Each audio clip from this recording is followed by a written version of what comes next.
Alrighty, so back with the analysis of my drawings. This is the 12th one I think today, so we'll get on with it. I decided to do quite a difficult pose for me purely because half the body, the parts of the arms were missing, the face was covered by a phone, and she was pulling her leg over. So good speed, ran out of time to complete it unfortunately, hence why no hair, the phone isn't there, the hand isn't there, and the arm isn't there.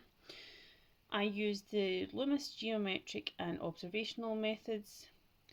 I should have made this part of the torso a lot thinner, as well as the actual hip area, but I did manage to get the position of the legs. The second one, it was good speed again. Did manage to get the hand and a little bit of the hair as well as the camera, but I ran out of time to pop the rest of the arm and the hand on, and I ran out of space for the legs, but I did get the actual angle of the body, and I made the torso thinner than what it was originally.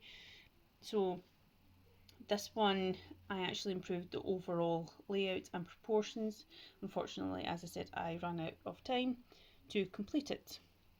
The third one, hand is out of proportion with the rest of the body, ran out of time to complete the head, as well as I ran out of space. So not the best of drawings or pages for my sketchbook, but I did manage to get a difficult position started, which is the main thing. I'm pushing myself and my limits so that I can produce better results. Really happy with this. I know it sounds really simple and it looks really simple, but yeah, I'm really happy with what I've been able to do. I will keep going, keep utilising the learning methods and the good speed, and I shall see you next time. Bye!